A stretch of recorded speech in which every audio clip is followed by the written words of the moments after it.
And of course, I'm still on mute. Let's start that over. Good evening. Our top story tonight, Mike MacDonald, new head coach of the Seattle Seahawks. They have a new direction, replacing the oldest head coach in the NFL with the now youngest head coach in the NFL, former defensive coordinator of the Baltimore Ravens. So there's just one job left. The Washington Commanders, only team without a head coach. We also have Arthur Smith joining the Pittsburgh Steelers. Bunch of other coaching transactions throughout the day as well, and more on Player Profiler Today.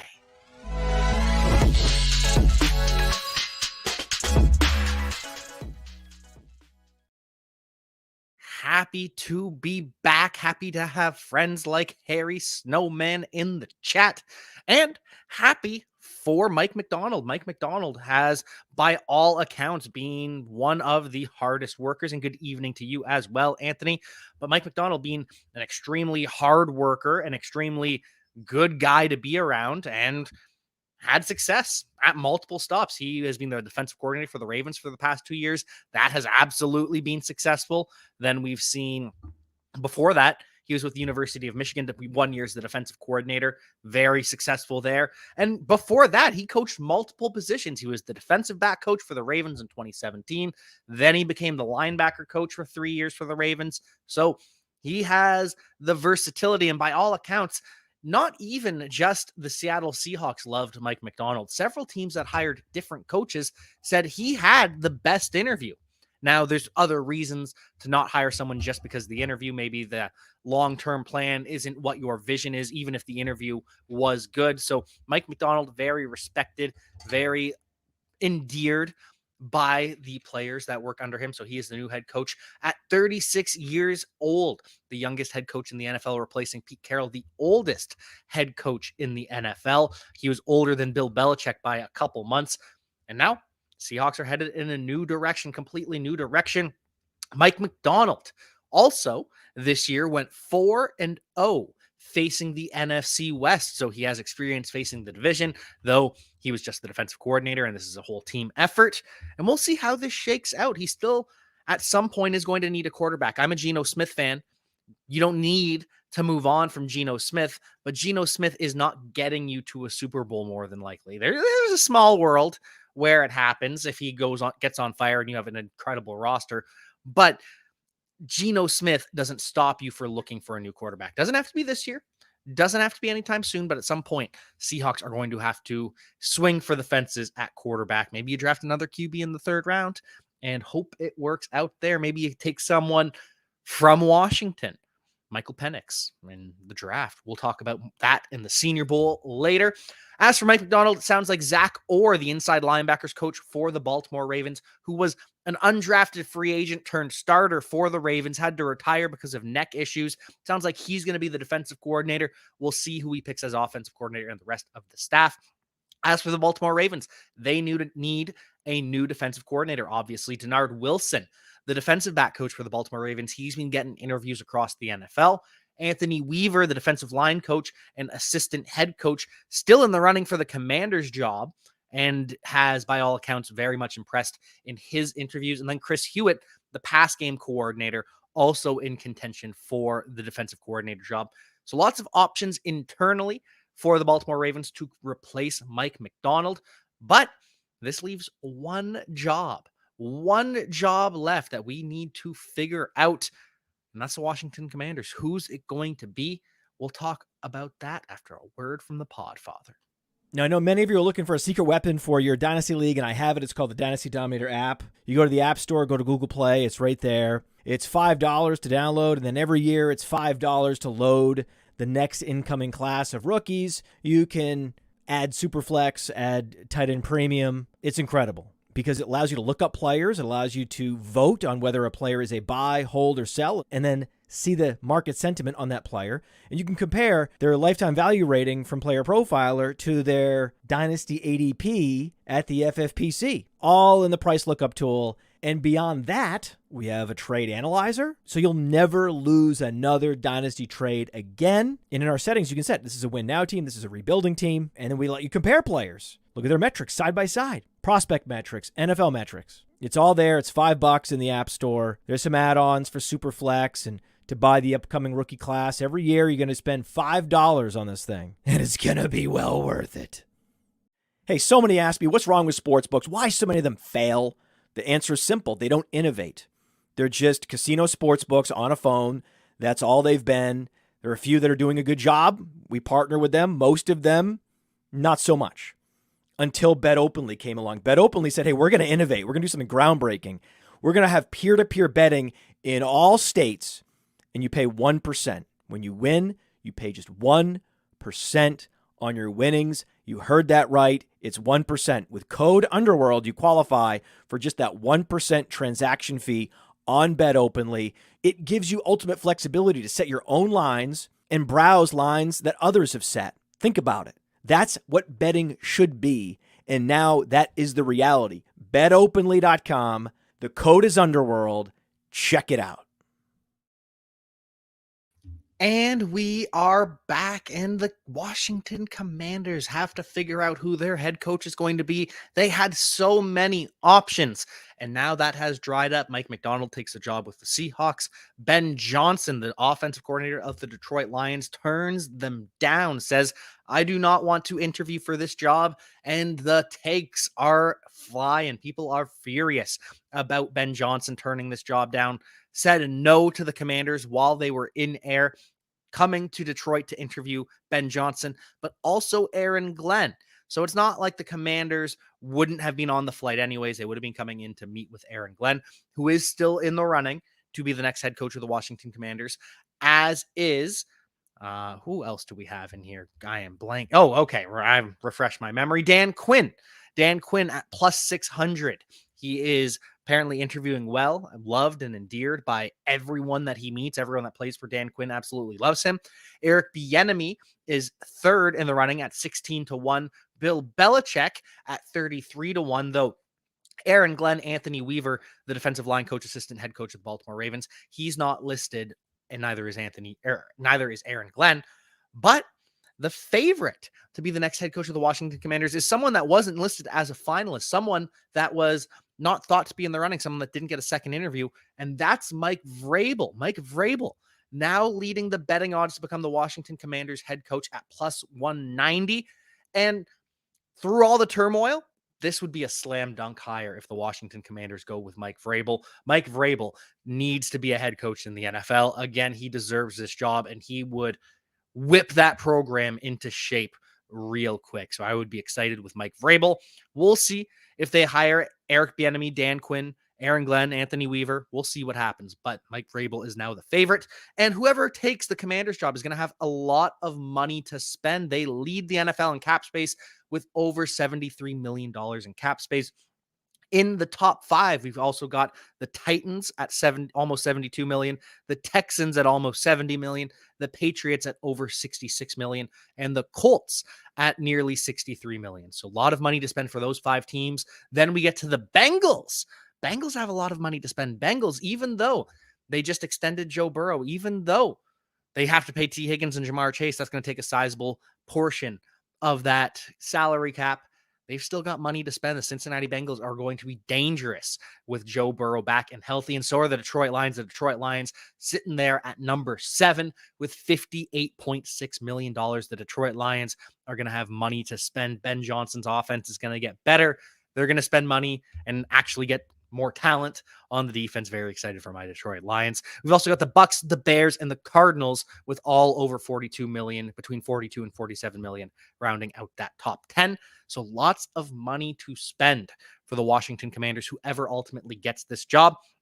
But we've got some other jobs that have been settled. The Pittsburgh Steelers have hired Arthur Smith. So Arthur Smith, after his embattled tenure with the Atlanta Falcons, where he kind of lost the plot at the end of his time there, where he started featuring Tyler Algier and Jonnu Smith. Arthur Smith, new offensive coordinator of the Pittsburgh Steelers. But you got to remember, when Arthur Smith was just an offensive coordinator for the Tennessee Titans, he fed his guys. Derrick Henry dominated. A.J. Brown and Corey Davis. Guy retires for not even a full year. And we're already forgetting his name. But A.J. Brown, Corey Davis had almost 200 targets combined.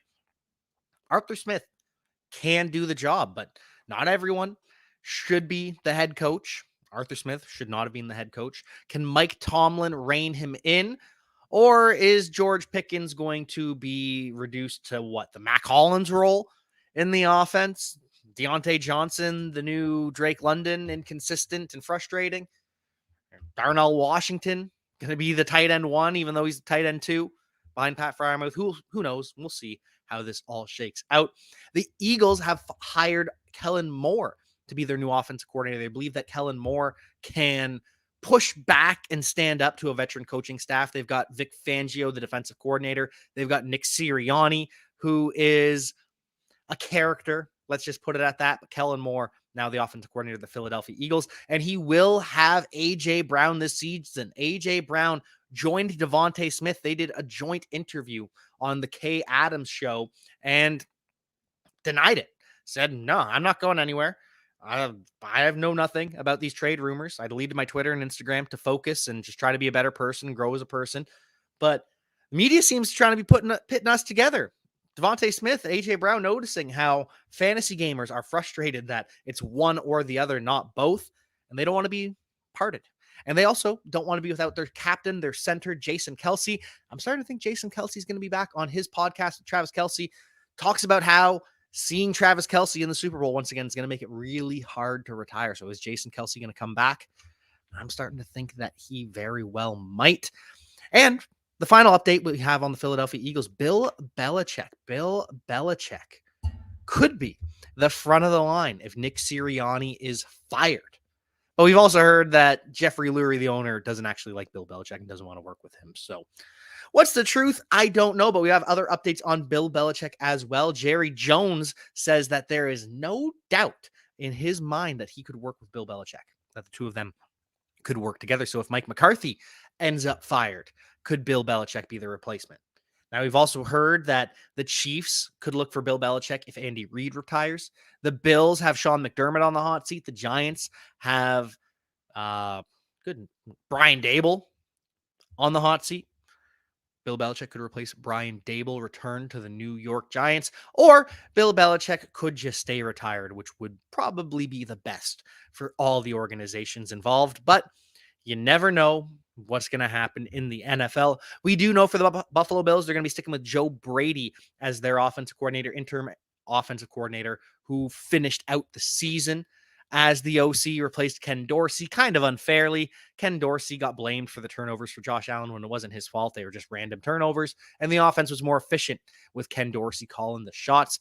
But we'll see how it shakes out. Ken Dorsey, by the way, going to be the new offensive coordinator of the Cleveland Browns. So he gets a chance to work with the bad man, and I don't think that's going to work out. I think Deshaun Watson is cooked. Bills also promoted Bobby Babich, the defensive coordinator, and the linebacker coach, to defensive coordinator. The Broncos bring in Pete Carmichael, the fired offensive coordinator of the New Orleans Saints, comes back to working with Sean Payton. We don't know what his role is going to be yet, but he is going to be on the staffs. Sean Payton just trying to recreate the New Orleans Saints, but he's got to find a quarterback, got to figure out who that's going to be, because it's not going to be Russell Wilson, who we are hearing could be going to the Las Vegas Raiders. This is the second time this rumor has circulated. Where there is smoke, there is fire. Is Russell Wilson going to end up a Raider? He talked about it in the past. A couple years ago, Russell Wilson said, I would be good to play for the Las Vegas Raiders. We'll see. We will keep you updated. That's why you tune into Player Profiler today. And make sure you subscribe to Player Profiler News on YouTube. We will also be airing this show on that network, on that channel on YouTube, bringing you all the news that you need. And we're going to be going back to 7 days a week. I'm going to be coming to you 3 days a week, Monday, Wednesday, and Friday. And then Tuesday, Thursday, on the weekend, we're going to have different hosts for you, and it is going to be glorious. So make sure you subscribe to the Player Profiler News channel. Russ to the Raiders seems like a strange fit prior to Pierce. Now it makes sense. I could see it. I could absolutely see it. As for the Tampa Bay Buccaneers, they have now lost their offensive coordinator, their wide receiver coach, their run game coordinator, which they've had a pretty rough run game the past couple of years, and their special teams coordinator. Their offensive coordinator is obviously the new head coach of the Carolina Panthers, Dave Canales. Their wide receiver coach, Brad Idzik, is the new OC for the Panthers. He's following in his footsteps. Harold Goodwin, the run game coordinator / assistant head coach of the Buccaneers. He's heading to the Carolina Panthers. And obviously, if he's assistant head coach, it's more about his leadership than his run game, which has not been overly successful. And Keith Armstrong, the special teams coordinator of the Bucs, is retiring as well. So the Bucs interview Alex Van Pelt, who was unfairly fired by the Cleveland Browns, Antoine Randall L., who's the wide receiver coach of the Detroit Lions, Jerod Johnson, but he's sticking with the Houston Texans, QB coach of the Texans. Also interviewed their own QB coach, Thad Lewis, as well, and Brian Johnson, former OC of the Philadelphia Eagles. Bears bring in Thomas Brown, who was the offensive coordinator of the Carolina Panthers for a period of time, for one season, but he worked with Shane Waldron with the Los Angeles Rams. So Bears are trying to recreate the Los Angeles Rams offense, essentially, which became the Seattle Seahawks offense, which also became the Tampa Bay Buccaneers offense. But Bears are shifting to that style of offense, going to be looking for Caleb Williams to be playing more in structure. Is that going to work?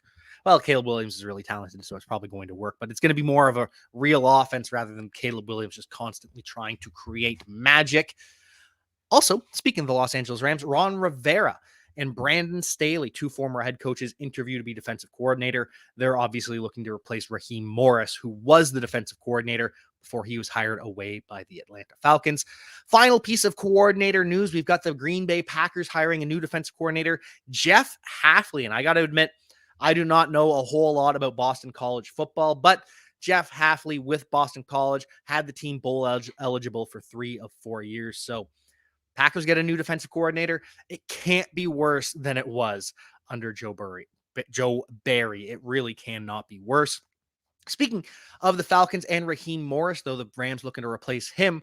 Morris signs a 5-year contract. He's going to be paired with Zach Robinson, offensive coordinator of the Rams, and that's pretty exciting. The Rams had a top 3 running back in fantasy football, a top 5 wide receiver in fantasy football. Their wide receiver 2 averaged 13.5 points per game, and Stafford threw for less than 4,000 yards and just 24 touchdowns.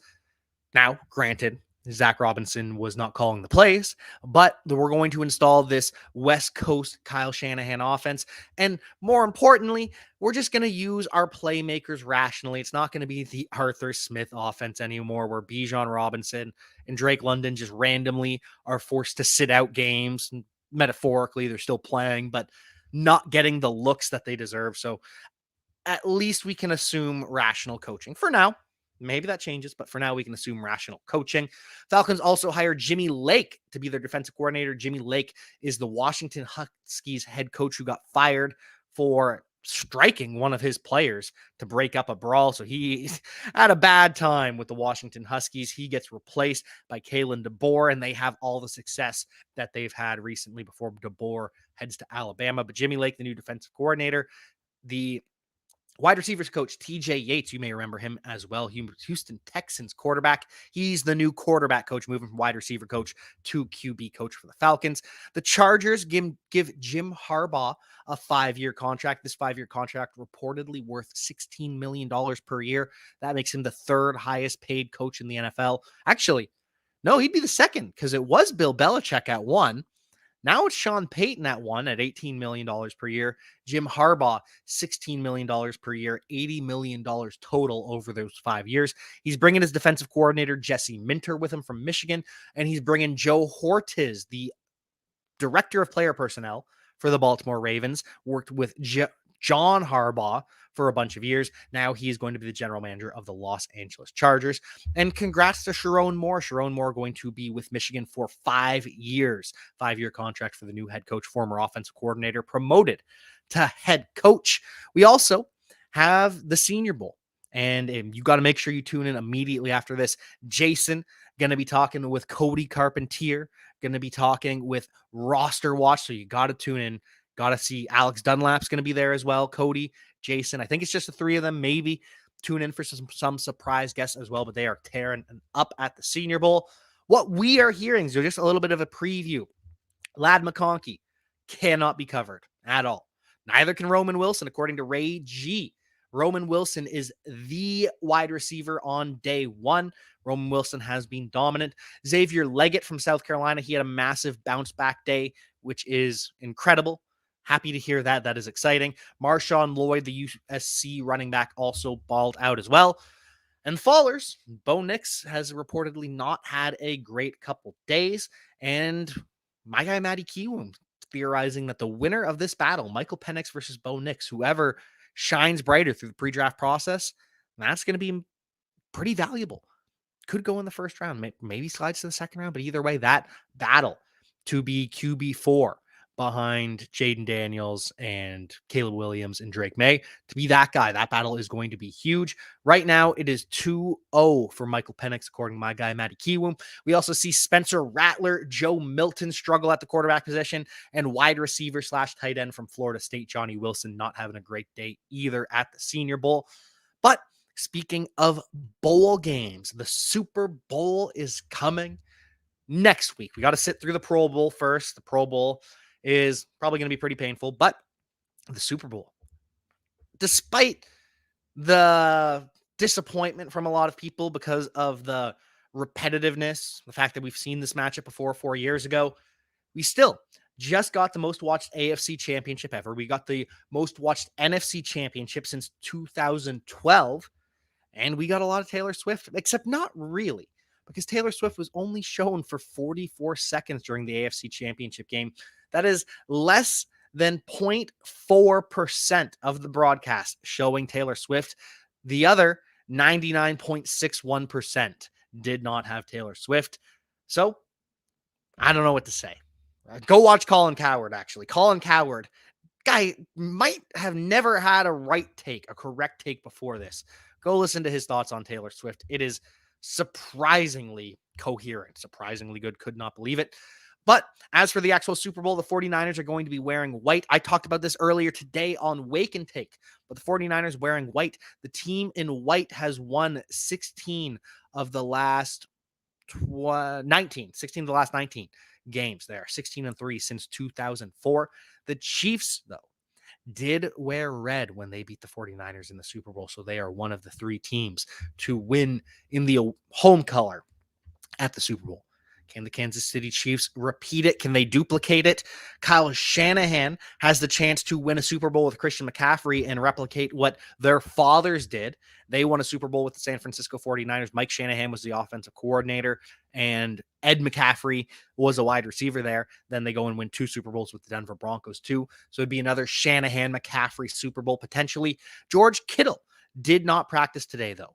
Did not practice today at all. Colin has the right take on UVA football. I actually don't know his take on that. Haven't paid attention to that. Maybe I will have to check that out. But anyways, George Kittle did not practice today for the 49ers. He has a toe injury. As for the Chiefs, Isaiah Pacheco did not practice. He's got a toe/ankle injury. Joe Thuney, who we do not expect to play left guard, torn pec, strained pec. A strain is a tear. Either way, Joe Thuney did not practice today. It is a long shot to play in the Super Bowl. Chris Jones, the all-pro defensive tackle, he didn't practice today with a quad injury. Hope he rests up. Hope he heals up. He's got over a week before it actually matters. Also saw L'Jarius Sneed limited with a calf injury, but that's nothing new. He was limited all last week with a calf injury too. And Willie Gay limited with a neck injury. They're hoping he is going to come back. And the final bowl that we have to talk about is, unfortunately, the Pro Bowl. I know, but you do have to realize Gardner Minshew is a Pro Bowl quarterback. Insane. Absolutely insane. Patrick Mahomes is not participating in the Pro Bowl. Lamar Jackson not participating in the Pro Bowl. So CJ Stroud, that makes sense. And Gardner Minshew are the replacements. No Josh Allen at the Pro Bowl. Goodness gracious. Anyways, at wide receiver, Amon-Ra St. Brown and DK Metcalf are in. Amon-Ra St. Brown should be in to begin with. He's an all-pro wide receiver for a reason. But A.J. Brown and Mike Evans are out. Stephon Diggs and Amari Cooper is in for Amari Cooper. Jahmyr Gibbs is in for Christian McCaffrey. Ed Ingram is in for Travis Kelce. Jake Ferguson in for George Kittle. And at fullback, C.J. Ham is in for Kyle Juszczyk. There's other substitutions as well, but I'm not going to bore you with the offensive line and the defensive players. I know no one wants to hear about that, even if I care about it. I know no one else does, so I'm not going to list all of those transactions. Final couple news and notes across the NFL. Bengals want T. Higgins back, though they realize there are going to be some logistics to be had with T. Higgins coming back to the team. He's going to be offered quite a bit of money, but I ultimately do think T. Higgins ends up getting the franchise tag by the Cincinnati Bengals. I do think he returns and then has the chance to hit free agency next year. But Bengals also do have to pay Jamar Chase this year as well. Although I don't have to pay Jamar Chase this year, but they probably will now that Jamar Chase is eligible for a contract extension. Odell Beckham eligible for a contract extension with the Baltimore Ravens, or he will hit free agency come March. But either way, OBJ is back for at least one more year. He will not retire, has no intentions of retiring, says that he knows he can still get it done, even though he was hardly used in the 2 playoff games by the Baltimore Ravens, became a part-time player towards the end of the year. So is Odell Beckham? Well, he's going to be back. He's going to be on a team somewhere, but in what capacity? We'll see. As for the Minnesota Vikings, TJ Hawkinson underwent surgery to repair his torn ACL on Monday, and that may come as a surprise. You may be shocked by that. You may be disappointed by that. But TJ Hawkinson tore his ACL and his MCL. His MCL would heal over time. That's how the injury works. Give it time, and it will heal. Unless it's fully torn, then you may need surgery on both. But that's not the case for TJ Hawkinson. So instead, they let the MCL heal. So now it's just one surgery on the ACL, and that has better outcomes long term. So this is good, actually good news. Might sound like bad news for TJ Hawkinson that they waited this long for surgery. It is actually good news. It is associated with more positive outcomes. He's still probably going to end up on the PUP list, probably going to miss those first 3 games on the PUP list, but TJ Hawkinson will play in 2024. Kyler Murray tore it at a similar point. Quarterback versus tight end, very different, I understand, but I do expect TJ Hawkinson to play this season, and I do expect Kirk Cousins to play. Kirk Cousins is expected to be healthy ahead of free agency. He's expected to be throwing. He's expected to be on the field. So teams will be able to meet with him, will be able to sign him. He should be able to pass a physical. Kirk Cousins looking for a 2-year deal worth $90 million guaranteed. Kirk Cousins looking to stay with the Minnesota Vikings, but if not, someone's going to have to pay up. Someone's going to have to offer $45 million guaranteed per year over 2 years. And honestly, that's pretty good discount for Kirk Cousins, given the going rate is now above $50 million for the quarterback position. Speaking of quarterbacks that tore their Achilles tendon, Aaron Rodgers and the New York Jets, an article came out about the dysfunction within the New York Jets, and it sounds like the front office is kind of trying to blame the coaching staff. It kind of sounds like Robert Saleh might not have control of that building, and they're really going to be relying on Aaron Rodgers to kind of save them. Aaron Rodgers, and granted, this is obviously true that the season was over as soon as Aaron Rodgers got hurt, and by all accounts in the building, Robert Saleh blamed or just kind of used that as a, what are we going to do? And a lot of people didn't sit well with that. But at the same time, could be former players, could be Dalvin Cook, bitter former players that are saying this as well. So what's going to happen with the New York Jets will ultimately be determined by the success that Aaron Rodgers has in 2024, which is still crazy to think about. Final news and note. Speaking of Aaron Rodgers, his buddy Pat McAfee is back on Monday Night Raw in the commentary booth. WWE going through a PR nightmare right now. Not going to get into that here, but the solution, according to WWE, is bring in Pat McAfee. How long until we see Aaron Rodgers now in a WWE ring?